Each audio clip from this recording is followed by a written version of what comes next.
Good morning dear students. आज का हमारा टॉपिक है condition for three lines two means three line के कंकरेंट होने कंडीशन। तो सबसे पहले आप जानिए जो कंकरेंसी ऑफ थ्री लाइन्स होता क्या है। तो तीन लाइन को हम लोग कंकरेंट तभी कहेंगे जब तीनों ही लाइन एक कॉमन पॉइंट से क्रॉस करते हो। जैसे कि आप फिगर में देख रहे हैं, मैंने एक फिगर बनाया है, इसमें मैंने थ्री लाइन्स ड्रॉ किया है, लाइन 1, लाइन 2 एंड लाइन 3। आप देख सकते हो जो दो लाइन के पॉइंट ऑफ इंटरसेक्शन से ही थर्ड लाइन क्रॉस कर रहा है। इट मींस ये तीनों ही लाइन एक कॉमन पॉइंट से क्रॉस कर रहा है। तो हम लोग इन तीनों लाइंस को क्या कहेंगे?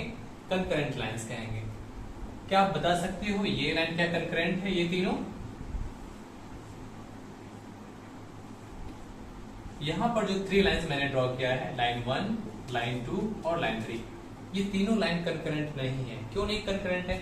क्योंकि ये तीनों ही लाइन एक कॉमन पॉइंट से क्रॉस नहीं कर रहे हैं, क्योंकि यहाँ पर एक ट्रायंगल का फॉर्मेशन हो रहा है, आप देख सकते हो। यानी कि तीन लाइन से यदि तीनों लाइन आपस में पैरेलल ना हो, यानी कि तीनों में से कोई दो लाइन पैरेलल नहीं है, तो यदि उन तीनों लाइन से एक ट्रायंगल फॉर्म नहीं करता है, यानी कि इस प्रकार का यदि तीनों लाइंस है, तो उन तीनों लाइंस को हम लोग क्या कहेंगे? कंकरेंट लाइंस कहेंगे। ठीक है, तो आप आई होप कंकरेंट लाइंस क्या होते हैं ये समझ गए। नाउ हम लोग सीखेंगे जो तीन लाइन के कंकरेंट होने का क्या कंडीशन है। What is the condition for three lines to be concurrent. या फिर यदि तीन लाइन के इक्वेशंस दिए हो और ये पता करना हो जो वो तीनों लाइन कंकरेंट है, तो कैसे हम लोग चेक करेंगे। तो यही आज का हमारा टॉपिक है। सपोज कीजिए आपके तीन लाइन का इक्वेशंस दिए हुए हैं। Three lines a1x plus b1y plus c1 equal to 0, a2x plus b2y plus c2 equal to 0 and a3x plus b3y plus c3 equal to 0। नहीं, ये तीन लाइन इक्वेशन दिए हुए। अब ये तीनों ही लाइन कंकरेंट तभी होंगे जब इन तीनों लाइंस में से किसी दो लाइन के पॉइंट ऑफ इंटरसेक्शन से थर्ड लाइन क्रॉस करता हो। ठीक है, तो यदि हमें कंडीशन फॉर कंकरेंसी निकालना हो तो आपको क्या करना पड़ेगा? सबसे पहले फर्स्ट एंड टू ये दो इक्वेशन को आपको सॉल्व कीजिए। जब आप ये दोनों इक्वेशन को सॉल्व करेंगे तो आपको मिलेगा x और y का एक एक वैल्यू।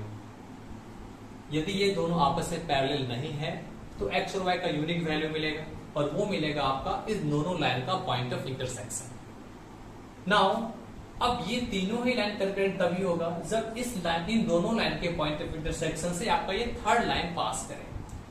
तो इन दोनों लाइंस का जो पॉइंट ऑफ इंटरसेक्शन निकला है वो पॉइंट से ये लाइन पास करना चाहिए, यानी कि उस पॉइंट का कोऑर्डिनेट्स इस लाइन के इक्वेशन को सेटिस्फाई करना चाहिए। तो आप इन दो इक्वेशन से x और y का वैल्यू निकालोगे। ठीक है, आप क्या निकालोगे? x का वैल्यू निकालोगे एंड y का वैल्यू निकालोगे, और ये दोनों ही वैल्यू आप क्या करोगे? आप इस इक्वेशन में पुट कर दोगे। x का वैल्यू x के जगह पर और y का वैल्यू y के जगह पर।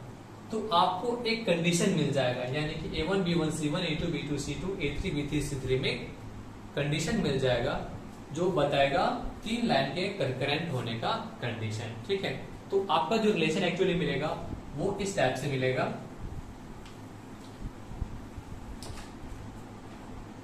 Three lines this and this are concurrent if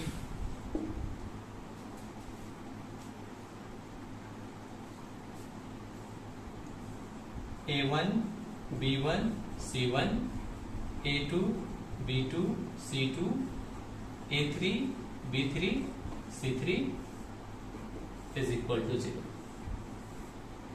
and this is the condition for three lines to be concurrent।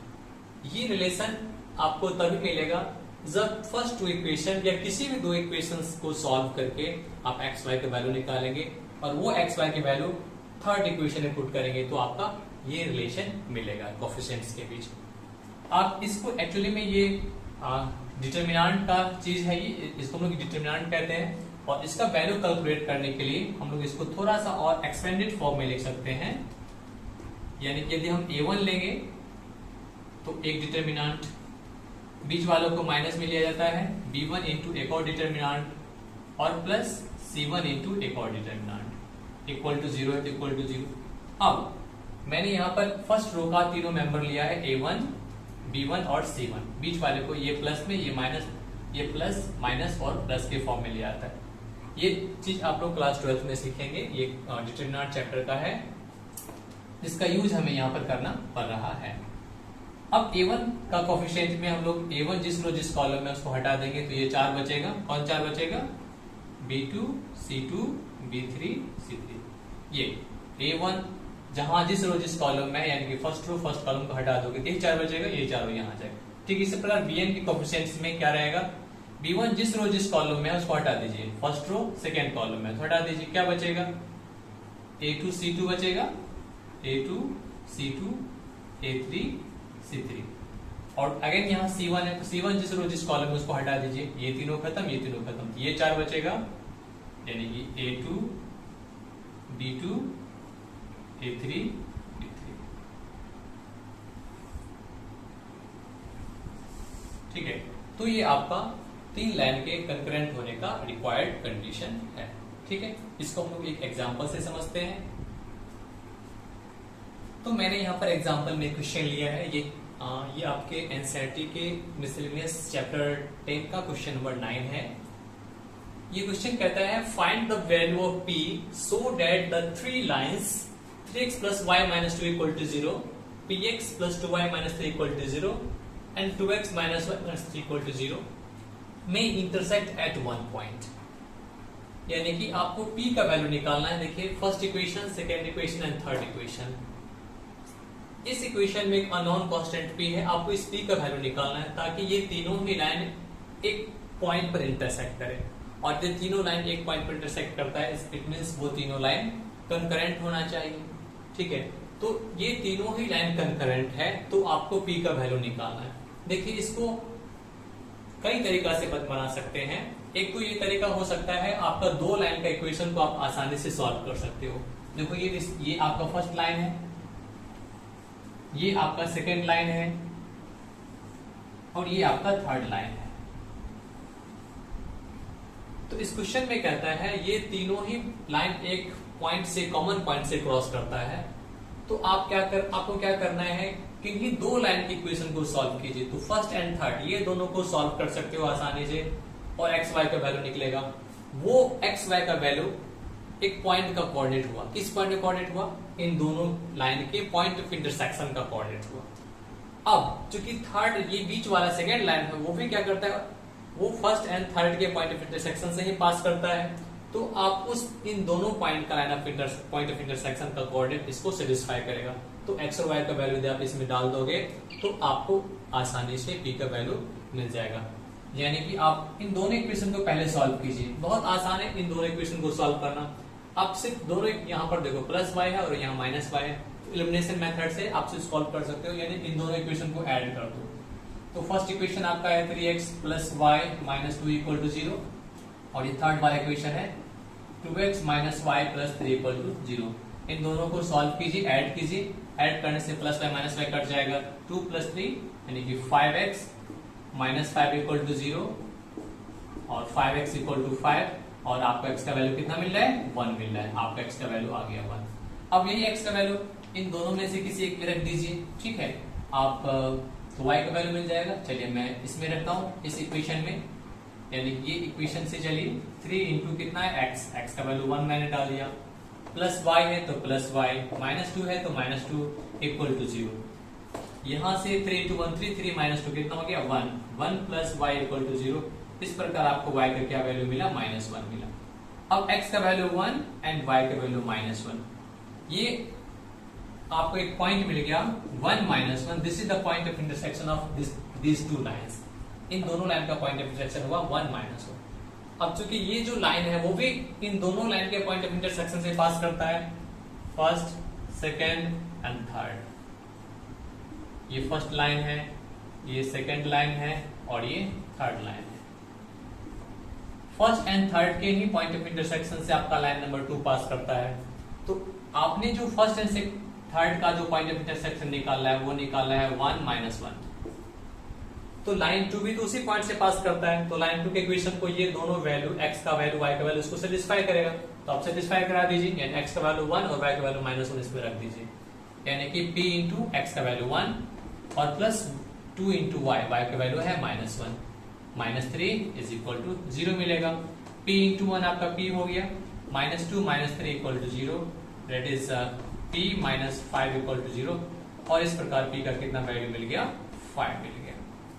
ठीक है, आप इसको दूसरे मेथड से भी बना सकते हो। सेकेंड मेथड जो मैंने फॉर्मूला बताया, उस फॉर्मूला का यूज करके आप डायरेक्ट p का वैल्यू निकाल सकते हो।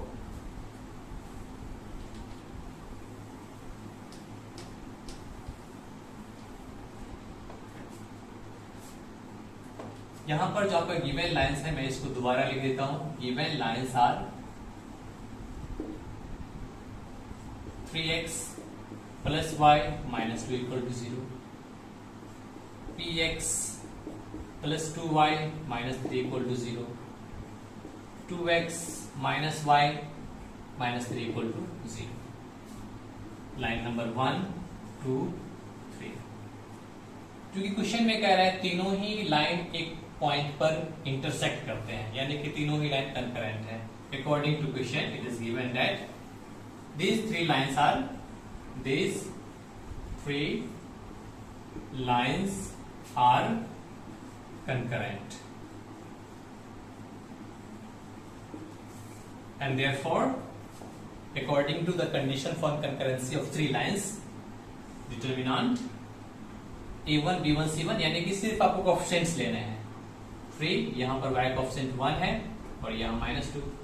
सेकेंड इक्वेशन से p2 -3, थर्ड इक्वेशन से 2 -1 -3 इक्वल टू 0 मिलेगा। अब ना आप इस डिटरमिनेंट एक्सपेंड करके इसका वैल्यू निकाल दीजिए।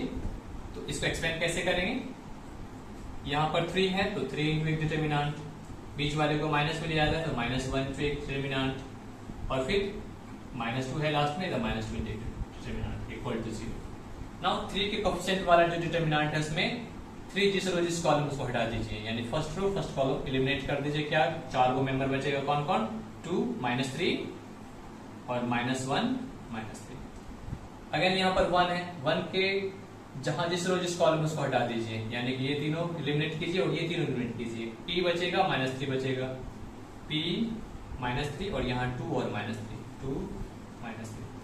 अगेन यहाँ -2 है, ये तीनों खत्म करोगे तो क्या बचेगा, यहाँ p 2 और 2 -1, 2 -1। अब ये जो डिटरमिनेंट है इसको क्रॉस मल्टीप्लाई करके हमें सब्ट्रैक्शन करना पड़ता है। तो क्रॉस मल्टीप्लाई करके आप घटा दीजिए, सब्ट्रैक्ट कर दीजिए।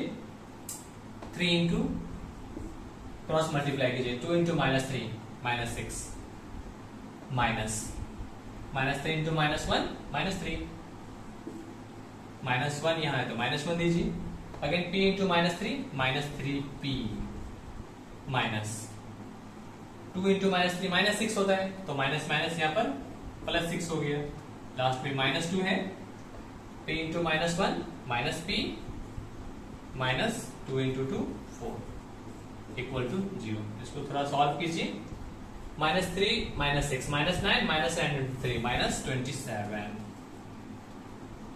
-1 into -3p +3p, -1 into 6 -6, -2 into -p +2p और -2 into -4 +8 is equal to 0। implies 3p plus 2p 5p। now -27 -6 -33 plus 8 -25 is equal to 0। और जब आप इसको सॉल्व करोगे तो 5p इक्वल टू 25, p का वैल्यू अगेन 25/5 आएगा, 25/5 and therefore p equal to 25/5 यानी कि 5 ही आपका आंसर हो जाएगा। The value of p is 5। ठीक है, तो आप इस मेथड से भी बना सकते हो और जो मैंने प्रीवियस मेथड बनाया उस मेथड से भी बना सकते हो, आपका रिजल्ट सेम आएगा। नेक्स्ट एक और क्वेश्चन हम लोग देखते हैं जो कि एनसीईआरटी की टेक्स्ट बुक के मिसलेनियस चैप्टर 10 का क्वेश्चन नंबर 22 है।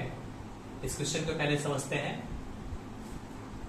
A ray of light passing through the point 1, 2 reflects on x-axis at A and the refracted ray passes through the point 5, 3. Then we have to find the coordinates of point A. पहले इस figure में समझ लीजिए इस question को। Suppose कीजिए these are coordinate axis, ये coordinate axis है।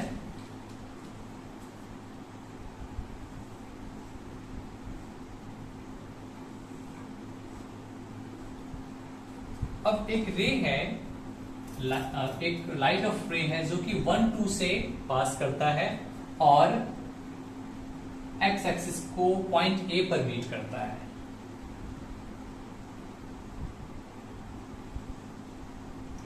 ऐसा ये 1, 2 से पास करता, सपोज दिस पॉइंट इज 1, 2 और ये एक्स एक्सिस को पॉइंट ए पर रिफ्लेक्ट करता है और आफ्टर रिफ्लेक्शन ये 0.53 से पास करता है। This is 0.53। Now we have to find the coordinates of this point. Question है समझ में। एक लाइट का रे है जो कि 1, 2 से क्रॉस करते हुए एक्स एक्सिस को पॉइंट ए पर रिफ्लेक्ट करता है और आफ्टर रिफ्लेक्शन ये जो रिफ्लेक्टेड रे है वो 0.53 से पास करता है। देन आपको पॉइंट ए का कोऑर्डिनेट्स फाइंड करना है। यहां पर आपको एक फिजिक्स का छोटा सा कॉन्सेप्ट यूज करना पड़ेगा जो कि है law of reflection of light.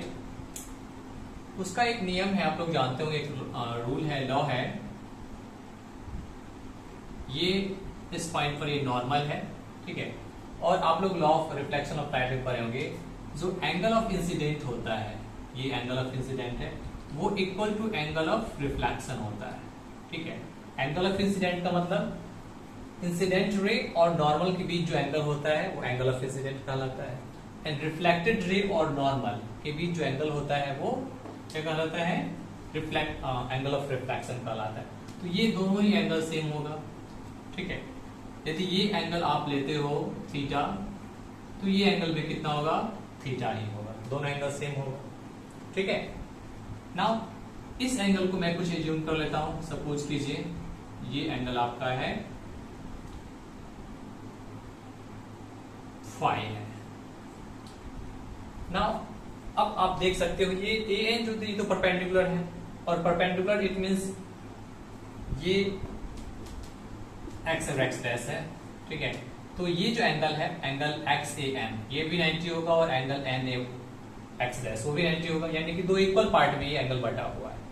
और अगेन ये जो बीच वाला एंगल है ये भी दो इक्वल पार्ट में डिवाइड है। सपोज करो this point is P and this point is Q. तो ये एंगल और ये एंगल दो इक्वल पार्ट में बटा हुआ है, तो निश्चित रूप से ये एंगल और ये एंगल भी आपस में क्या होगा? इक्वल होगा, ठीक है। क्योंकि पहले तो इस तरफ का एंगल भी 90 है, यहां से इधर का भी एंगल 90 है। अब ये 90 का पार्ट, ये एंगल थीटा है और ये एंगल थीटा है, तो ये कितना होगा? 90 माइनस थीटा, और ये एंगल भी 90 माइनस थीटा होगा। आप इसको आपने यदि फाई लिया है तो ये भी एंगल कितना होगा? फाई ही होगा। ये एंगल भी कितना होगा आपका? फाई ही होगा। तो इस प्रकार आप देख रहे हो जो ये जो एंगल है एक्स ए क्यू, वो तो फाई है। एंगल एक्स ए क्यू कितना है आपका? एंगल फाई है। और यदि आप एंगल एक्स ए पी निकालते हो, एंगल एक्स ए पी, तो वो कितना हो जाएगा? पूरा 180, पूरा यहां से यहां तक आपका एक्स ए एक्स डैश 180 होगा, और उसमें से 5 कम है, एक्स ए पी, तो आपका ये हो जाएगा 180 माइनस या पाई माइनस 5। नाउ हम लोग एज्यूम कर लेते हैं ये जो पॉइंट ए है, जिससे कोऑर्डिनेट हमें निकालना है, वो है अल्फा 0, और आपको सिर्फ अल्फा का वैल्यू निकालना है। तो अल्फा का वैल्यू निकालने के लिए आपको बहुत आसान तरीका मैं बताता हूं। आप ए क्यू का स्लोप निकाल लो, जो कि होगा tan phi, नहीं, एंड अगेन ए पी का स्लोप निकालोगे जो कि होगा tan पाई माइनस 5, ठीक। और अगेन इन दोनों का slope using point of this point coordinates of this 2 point, इन दोनों पॉइंट के कोऑर्डिनेट हेल्प से भी आप निकाल सकते हो। यानी कि AQ का स्लोप 2 टाइप से निकालोगे।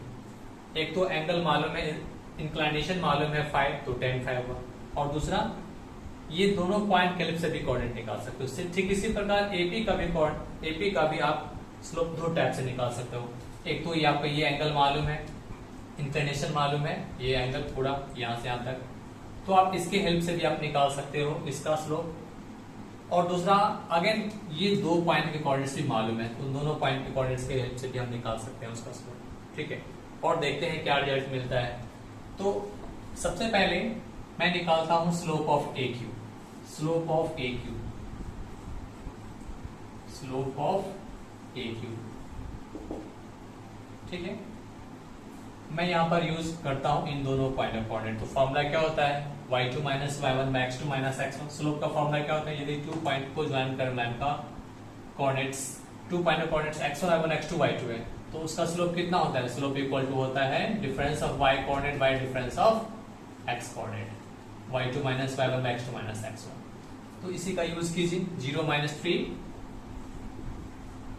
Bye alpha minus 5, alpha minus 5। और AQ का इंक्लिनेशन कितना है, AQ का इंक्लिनेशन देखिए कितना एंगल बना रहा है, 5, ये तो tan फाई हो गया, tan phi equal to -3 by alpha minus 5। This is equation number 1। And slope of AP, slope of AP, slope of AP कितना होगा, यही same formula y2 minus y1 by x2 minus x1 use कीजिए। तो ये 0 माइनस 2 difference of y coordinate by difference of x coordinate, alpha minus 1। Now slope of AP, अब आप देखिए AP का इंक्लिनेशन कितना है, AP का इंक्लिनेशन कितना है, पाई माइनस 5, तो 10 pi minus 5 is equal to -2 by alpha minus 1। Now 10 pi minus theta कितना होगा, 10 pi minus 5, actually pi minus 5 इस केस पाई सेकेंड क्वाड्रेंट का एंगल है, और सेकेंड क्वाड्रेंट में 10 नेगेटिव होता है, तो ये तो एक तो माइनस में होगा, और पाई माइनस 5 यहाँ पर पाई का मल्टीपल हो तो सीधा उसको खत्म कर दीजिए, सिर्फ ये यहाँ पर जो भी है फाई है, 2 पाई बचेगा, थीटा रहता थीटा बचता, तो सीधा ये सिर्फ tan फाई रहेगा, माइनस tan फाई हो गया, this is equal to -2 by alpha minus 1, tan pi minus 5 minus tan phi. Now ये माइनस कैंसिल हो गया। अब tan फाई का वैल्यू तो आपको ऑलरेडी मालूम है, -3 बाय अल्फा माइनस 5, तो यूज कर दीजिए -3 by alpha minus 5, and this is equal to 2 by alpha minus 1। ये अल्फा में एक इक्वेशन है, इसको सॉल्व करके आप आसानी से अल्फा का वैल्यू निकाल सकते हैं।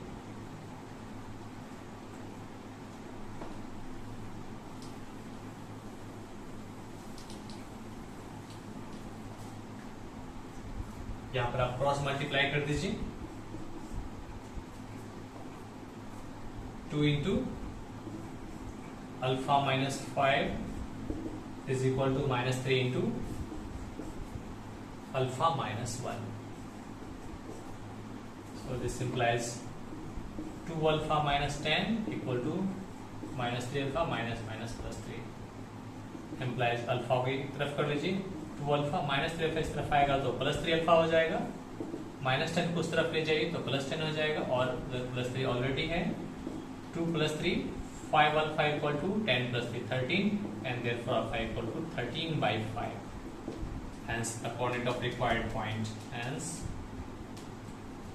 पॉइंट ए का कोऑर्डिनेट्स आपने क्या अल्फा 0 लिया था, आपने क्या लिया था अल्फा 0, और अल्फा 0 का वैल्यू आ गया, अल्फा का वैल्यू है 13 by 5, 0। This is the coordinate of point A, तो यही आपका आंसर।